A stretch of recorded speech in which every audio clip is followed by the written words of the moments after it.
Rest does not always recover a tired mind. That's why you can sleep, take a day off, lie on the couch, avoid extra responsibilities, and still feel mentally heavy the next morning. Your body may be still. Your schedule may be lighter. You may technically be resting. But inside, your mind keeps running in the background. It replays conversations. It tracks unfinished tasks. It worries about what you're not doing. It reminds you of messages you haven't answered, decisions you haven't made, and problems that still feel open. So when you finally stop moving, you do not feel restored. You feel strangely guilty, restless, foggy, maybe even more aware of how tired you are. This is one of the most confusing parts of burnout. People assume exhaustion should improve the moment they pause. So when rest does not fix it, they start questioning themselves. Why am I still tired? Why can't I bounce back? Why does doing nothing still feel exhausting? And because there is no obvious answer, many people blame their discipline. They think they are not resting correctly, not trying hard enough, not positive enough, not strong enough. But mental fatigue is not always solved by stopping activity. Sometimes the mind stays tired because the pressure never actually ended. You may close your laptop, but still think about work. You may sit on the sofa, but still feel behind. You may go to bed, but keep mentally preparing for tomorrow. You may take a weekend off, but spend it recovering from the anxiety of everything waiting for you on Monday. That is not real recovery. That is just physical stillness with mental pressure still running. At first, you may try simple fixes. You sleep longer. You cancel plans. You scroll to distract yourself. You order food instead of cooking. You tell yourself you just need one quiet evening. Sometimes that helps a little, but then the tiredness returns quickly. You wake up with a heavy mind. You feel slow before the day starts. Small tasks feel bigger than they should. Even choosing what to eat or answering a simple message takes more energy than expected. That mismatch is what makes burnout feel so discouraging. You are doing less, but you do not feel lighter. You are resting more, but you do not feel restored.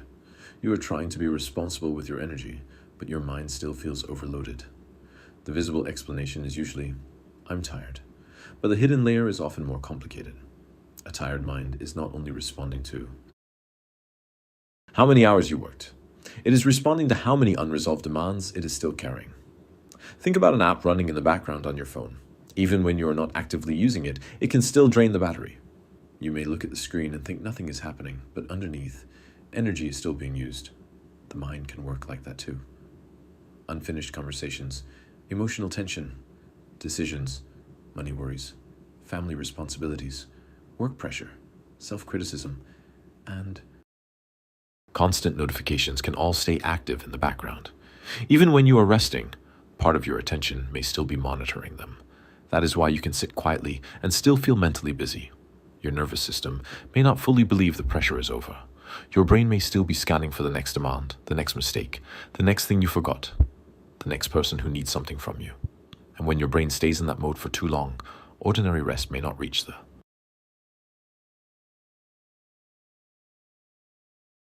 deeper layer. The real issue isn't that you are bad at resting. It's that your mind may still be living inside a structure that does not feel safe enough to recover. That changes the question. Instead of asking, why am I still tired after resting?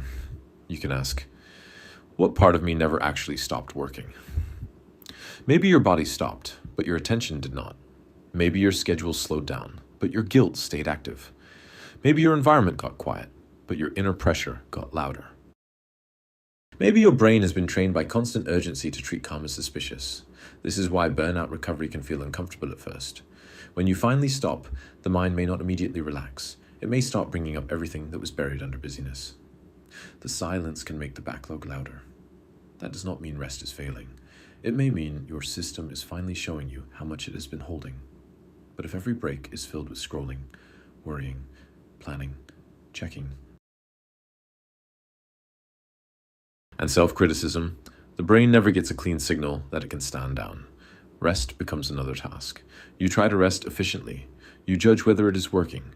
You feel guilty for not being productive. Then you feel guilty for not recovering fast enough. And that pressure turns rest into performance. A more useful approach is not to force relaxation. It is to create conditions where recovery becomes more possible. That can mean reducing open loops before you stop. Writing down what your brain keeps trying to remember. Setting a clear boundary around when you will return to a task. Making your next step visible so your mind does not keep rehearsing it. Giving yourself quiet that is not filled immediately by more input. It can also mean noticing the difference between numbing and recovering. Numbing may distract you for a while, but leave you just as drained afterward. Recovery usually gives the mind less to process, not more. It creates space. It lowers the amount of mental noise. It lets your attention stop defending itself for a moment. This does not have to look dramatic. It may look like eating without your phone, taking a walk without turning it into a productivity exercise, closing the day with a simple written plan so your mind does not carry tomorrow all night, choosing one quiet task instead of 5 unfinished ones, letting rest be plain, imperfect, and unmeasured. The point is not to become perfectly calm. The point is to understand that mental energy does not return just because the body stops moving. It returns when the brain gets fewer signals of threat, urgency, and unfinished responsibility.